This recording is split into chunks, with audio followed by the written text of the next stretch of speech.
The Legend of the First Fire, or How the Water Spider Got Its Red Bull, adapted from a Cherokee legend from Myths and Legends of the Great Plains Courtesy of Gutenberg, Orget. The beginning of the world, there was no fire. As a result, much of the earth was always cold and dark. The animals shivered constantly, and because it was so dark, were always running into each other and getting hurt. One day the Thunders, who lived high in the clouds and saw this problem, sent down a bolt of lightning. The lightning struck the hollow of a sycamore tree that grew in the middle of an uninhabited island.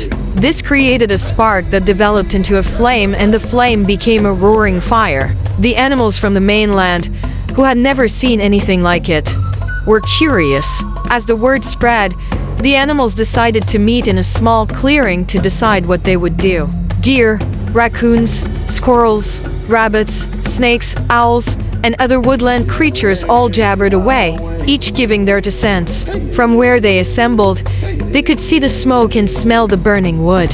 However, they all came to the same conclusion: they needed to get a closer look in order to figure out the cause. At first, they did not know how to get to the island, as it was surrounded by water on all sides, but every animal that could fly or swim eagerly volunteered to get the fire. Raven, who saw himself as the smartest and strongest, was the first to offer to go. His large, strong wings carried him swiftly over the water, and he gracefully landed on the branches of the sycamore tree. As he wondered what to do next, he glanced down and saw that the heat of the fire had blackened his beautiful, snow-white feathers. Raven was so frightened by this discovery that he flew back across the water without completing his mission. Raven's wings and those of his children have remained as black as night ever since. Now it was Screech Owl's turn. With confidence, he soared high and far across the water and perched on a branch above the hollow of a tree. While he was gazing down at the hollow, a wave of hot air blew up and stung his eyes,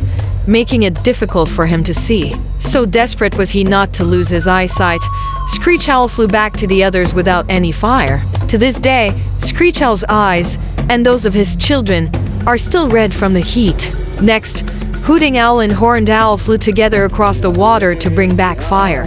They were sure that they would succeed where the others failed. However, by the time they flew to the island, the fire was burning brightly in the hollow of the tree. When the owls got close, the smoke from the fire billowed upward. Luckily, they remembered what had happened to Screech Owl. They shut their eyes tightly, but felt the heat on their faces. Too afraid to stay, the owls flew back to safety, leaving the fire behind. The white circles around their eyes are a reminder of the hot air that scared them away. To be continued. Thank you, friends.